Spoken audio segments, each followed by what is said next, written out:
Eleanor Parks thought she had found perfection in Vincent Morrow, the celebrated chef whose charm could disarm anyone. But behind his flawless dishes and romantic gestures simmered a recipe for control, obsession, and a darkness no one saw coming. When Eleanor Parks first met Vincent Morrow at a charity dinner, she thought fate had sent her a miracle. The ballroom shimmered with golden light from crystal chandeliers, the air rich with the scent of saffron, truffle, and freshly baked bread. Vincent stood near the head table, surrounded by admirers, his white chef's jacket spotless, his smile disarming. Everyone knew his name. He was the celebrated chef behind a string of critically acclaimed restaurants, a man who seemed to command both the kitchen and the world around him with equal skill. Eleanor, a well-known food critic, had attended countless events in her career, but this one felt different. Vincent's presence dominated the room, not in a loud or arrogant way, but with a quiet authority that made people lean in when he spoke. When their eyes met across the crowd, it was as if the rest of the evening blurred. He approached her with an easy grace, introduced himself, and offered her a glass of wine he had personally chosen to pair with the appetizer course. The conversation that followed felt effortless, as if they had known each other for years. Over the following weeks, their paths seemed to cross in ways that felt too perfect to be coincidence. She would be reviewing a new restaurant, and Vincent would appear at the next table, casually mentioning he had stopped by to see the chef. At a weekend farmer's market, she would find him selecting rare herbs, explaining their flavors in ways that made her want to taste every dish he described. The connection between them grew quickly, built on shared passions for food, travel, and discovery. Their first official date was an experience unlike anything Eleanor had ever known. Vincent invited her to his private kitchen, tucked behind one of his flagship restaurants. The space was intimate, dimly lit, and filled with the comforting sounds of a simmering sauce and the rhythmic tap of a knife against a cutting board. He prepared a multi-course tasting menu just for her, delicate plates of seared scallops with citrus foam, hand-rolled pasta and black truffle cream, and a dessert of rose-infused panna cotta. Each bite was perfection, but it wasn't just the food that captivated her. It was the way Vincent seemed to know exactly what she would love before she even lifted her forked eye. In the months that followed, their romance deepened. They traveled to culinary festivals in France and Italy, explored spice markets in Morocco, and sampled street food in Bangkok. Vincent's knowledge of global flavors seemed limitless, and Eleanor found herself enchanted by the way he could turn a simple meal into an unforgettable memory. Friends commented on how perfect they seemed together, two people whose worlds of taste and artistry fit together seamlessly. But as time went on, Eleanor began to notice small things that unsettled her. Vincent had an uncanny ability to anticipate her movements, what cafe she might choose for lunch, which route she would take to work, even when she would be home from errands. At first, it felt romantic, a sign that he was deeply in tune with her. But the precision became unsettling, almost as though he was tracking her every move. There were other moments, too, tiny fragments of unease she tried to ignore. A fellow critic mentioned, almost in passing, that Vincent could be intense when things didn't go his way in the kitchen. Once, while dining at one of his restaurants, she caught him staring at a couple across the room with an expression so cold it sent a shiver through her. He quickly covered it with a smile, but the image lingered in her mind. Eleanor tried to push these doubts aside. After all, Vincent had given her nothing but affection, attention, and a life she never imagined she could have. They spent evenings in his townhouse, drinking rare wines and laughing over stories from their travels. On weekends, he would take her on surprise getaways, preparing picnics of smoked salmon, imported cheeses, and handmade pastries. Every gesture seemed so thoughtful, so deliberate, that she convinced herself the unease she felt was just the side effect of falling so deeply in love.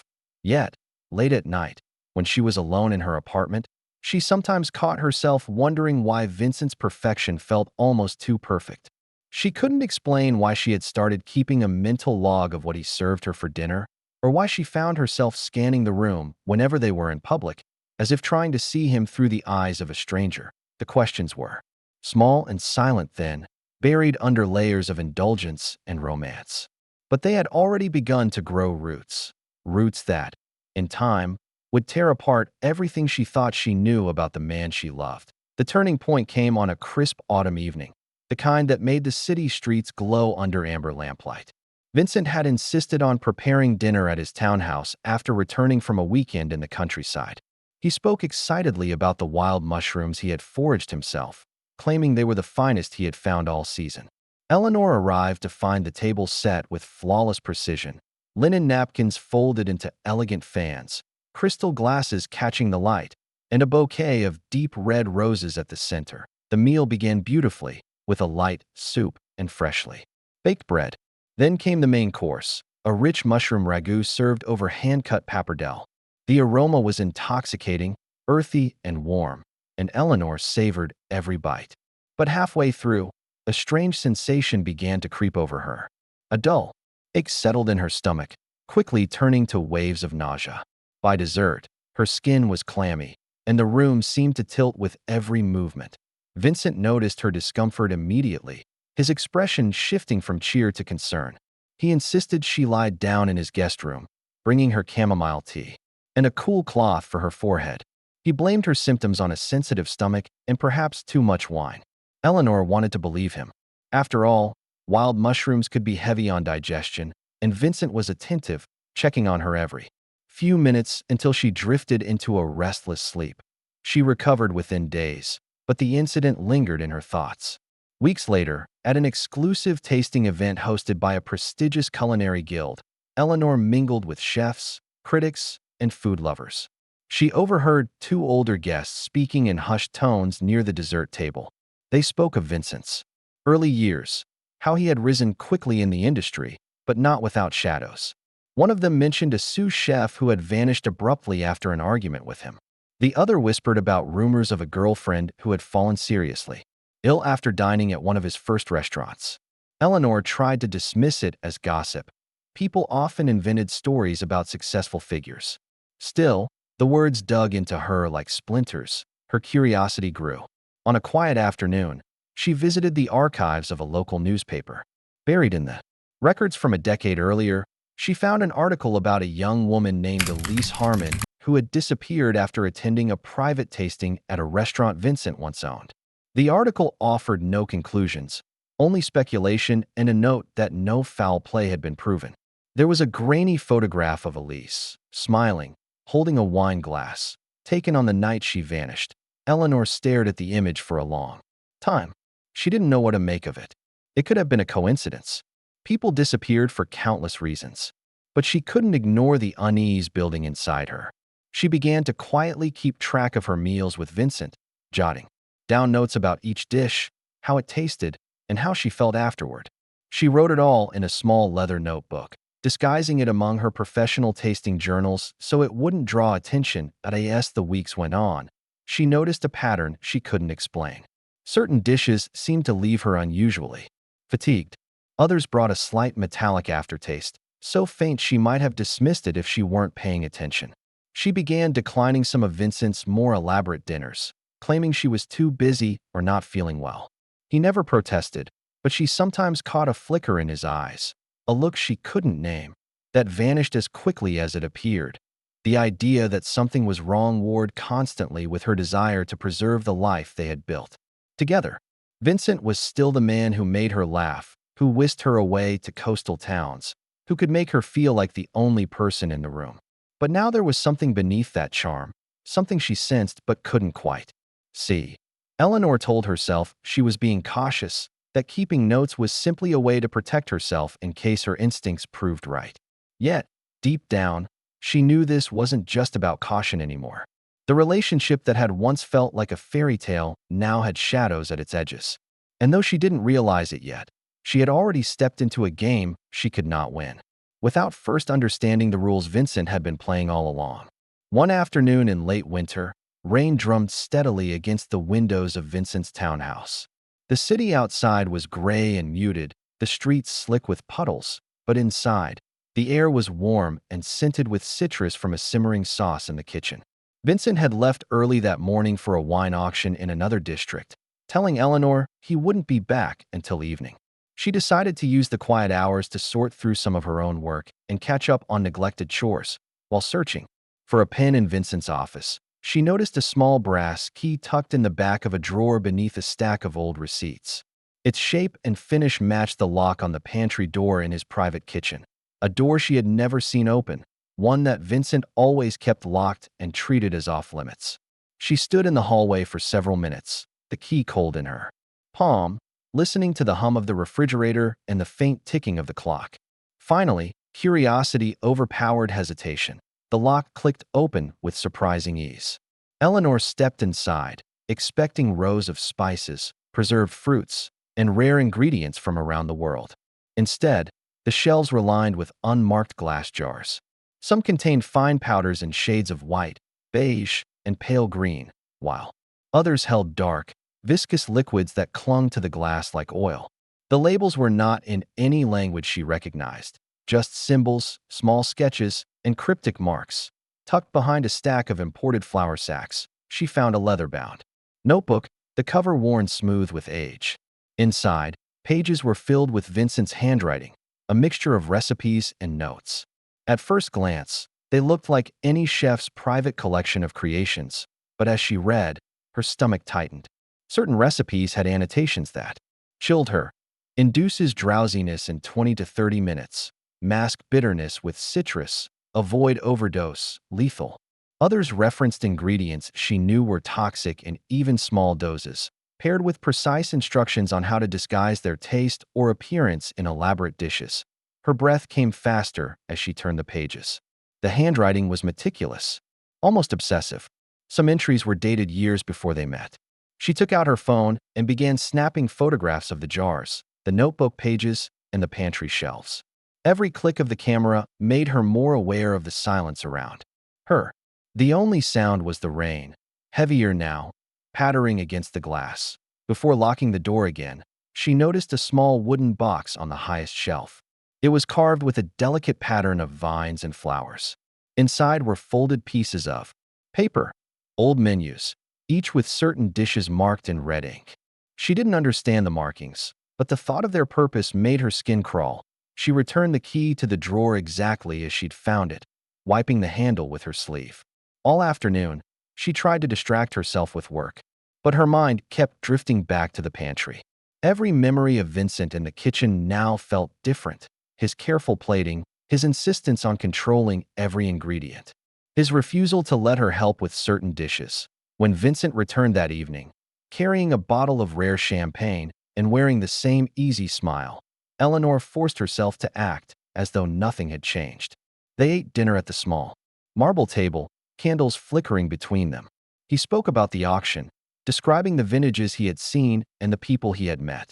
Eleanor nodded, smiled, and kept her voice steady, all the while feeling the weight of the photographs hidden in her phone. As she sipped her wine, she noticed the way Vincent's eyes lingered on her glass each time she set it down. The moment felt stretched, like a taut thread about to snap. She had no proof of what he had done, only suspicion and the unsettling contents of that locked pantry. But she knew one thing for certain. If her instincts were right, she was sharing a table with a man whose talents in the kitchen went far beyond creating exquisite flavors. By the time she left that night, the rain had stopped, but the streets still glistened under the streetlights. She walked faster than usual, glancing behind her as if expecting to see him following. Her mind replayed every smile, every toast, every carefully prepared meal. The charm that had once felt intoxicating now seemed like a mask, hiding something far darker beneath. And now that she had seen what was behind the locked door, she understood she could never taste his cooking the same way again. Eleanor's plan had been simple: continue gathering information quietly, keep her distance when she could, and wait until she had enough evidence to take to the authorities. But life with Vincent didn't allow for much distance. He seemed to have a way of anticipating her every move, always appearing when she least expected it, always inviting her to dinners or events that left little room for excuses. Each time she tried to put space between them, he filled it with charm, gestures, and an almost suffocating attentiveness. One evening, just as winter began to give way to early spring, Vincent surprised her with an elaborate invitation. He told her he had been working on a new tasting menu for one of his restaurants and wanted her to be the first to experience it. He insisted on cooking it entirely himself, in the privacy of his home kitchen, so she could give her honest feedback. Before it was ever shown to the public, the invitation was wrapped in velvet ribbon, as though it were for a gala rather than a simple dinner.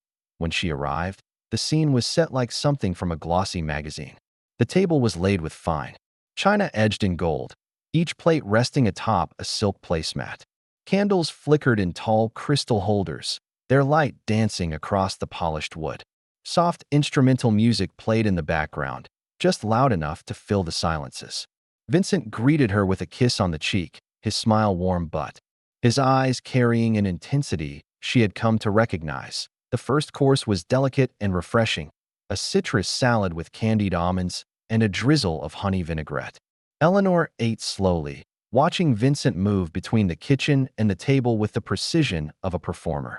The second course followed quickly, a creamy soup with a faint floral aroma she couldn't place. She tasted it, then set the spoon down, claiming she wanted to save room for the later dishes. Vincent's smile tightened, just slightly, before he cleared the bowl that by the time the main course arrived. She could feel a knot of tension in her stomach.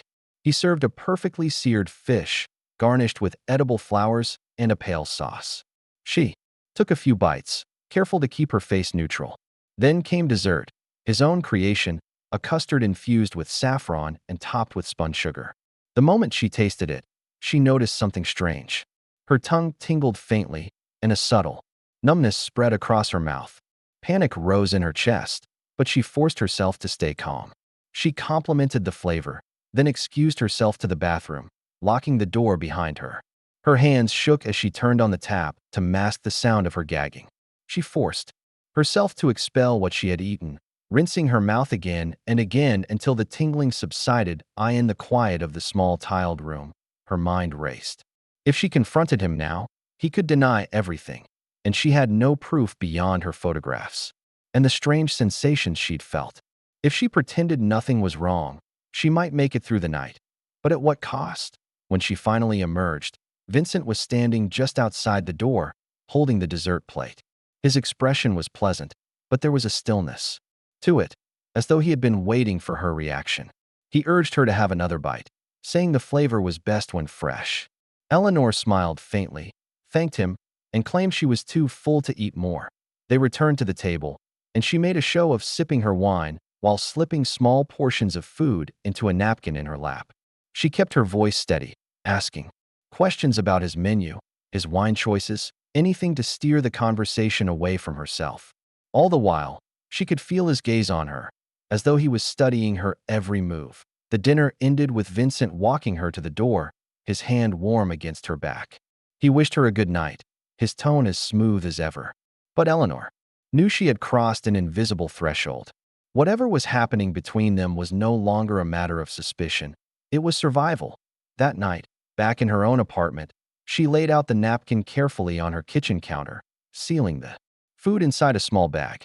She placed it in her freezer, next to the photographs and notes stored on her phone, and realized she would not get another safe chance like this again.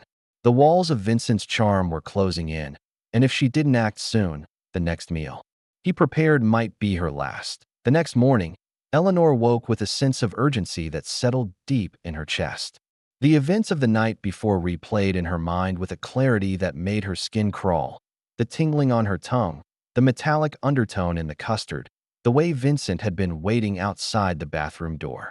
She knew she couldn't let another day pass without acting. Whatever she had been telling herself about caution or waiting for the perfect moment no longer mattered. This was the moment. She dressed quickly, placing the sealed bag of food from the night before into a tote along with her notebook of observations. Every detail she had documented, dates, dishes, her physical reactions, was written in neat, precise handwriting. She also carried the photographs she had taken of the pantry, each image capturing the unmarked jars, the strange symbols, and the disturbing annotations in Vincent's notebook. Her fingers tightened around the strap of the bag as she stepped out into the cool morning air. Are the nearest police station? Eleanor asked to speak to a detective. She explained that it was a matter of urgency and handed over the bag, insisting it be tested immediately. She expected skepticism, But the officer who took her statement listened quietly as she described Vincent's background, the rumors she'd heard, the strange ingredients she had found, and the unsettling incidents during their meals. The photographs seemed to give her claims weight. When she mentioned that some of the substances in the pantry could be toxic, the detective's posture shifted from polite attention to sharp focus. The food samples were sent to a lab for testing. While she waited, Eleanor was advised not to contact Vincent and to keep her whereabouts private. The instructions felt both protective and ominous, as if the officers knew she was in more danger than she had allowed herself to believe. Within days, the results came back. The custard she had eaten contained a precise blend of sedatives and toxins, enough to render someone unconscious within an hour. The quantities were measured in such a way that death would appear to be the result of an unrelated medical condition. The analysis of her photographs revealed several jars containing substances banned for use in food preparation, as well as compounds known to be used in historical poisonings. With this evidence, investigators obtained a warrant to search Vincent's home. The locked pantry was exactly as Eleanor had described, but behind one of the shelving units, they discovered a concealed compartment. Inside were more notebooks, dating back nearly 15 years. Each one contained detailed descriptions of dishes, prepared for specific people, along with notes on their reactions, complaints of dizziness, sudden illness, or in some cases, death. There were also clippings of news articles about individuals who had died after dining at exclusive events or private tastings linked to Vincent's restaurants. The findings connected Vincent to multiple unsolved cases, including the disappearance of Elise Harmon and the death of a wealthy investor whose passing had been attributed to natural causes. The pattern was chilling. Each victim had been close to Vincent in some way, whether romantically, professionally, or socially. When officers arrived to arrest him, Vincent did not resist. He stood in his doorway, still wearing the crisp white chef's jacket, and allowed himself to be handcuffed. His expression was calm, almost serene, as if the outcome had been inevitable all along. The story quickly spread through the media, with headlines branding him the gourmet predator. Eleanor did not attend the trial. She followed it from a distance, reading the daily reports in the paper. Testimony from forensic experts confirmed the deliberate and calculated nature of Vincent's methods. Former employees recounted his controlling behavior in the kitchen, and several women came forward with stories of sudden, unexplained illnesses while involved with him. The case ended with a conviction on multiple counts, ensuring he would spend the rest of his life in prison. Even with him behind bars, Eleanor couldn't shake the feeling of his presence. Every time she entered a restaurant, she found herself scanning the room, noting who was cooking, who was serving, and how the food was prepared. The comfort she had once felt in the world of fine dining had been replaced by a quiet vigilance that in the months that followed, she withdrew from the public eye. The friends who knew the full story urged her to move on, to see Vincent as just one man among many, but she knew better. Charm could be a mask, skill could be a weapon, and love, when placed in the wrong hands, could be the most dangerous ingredient of all.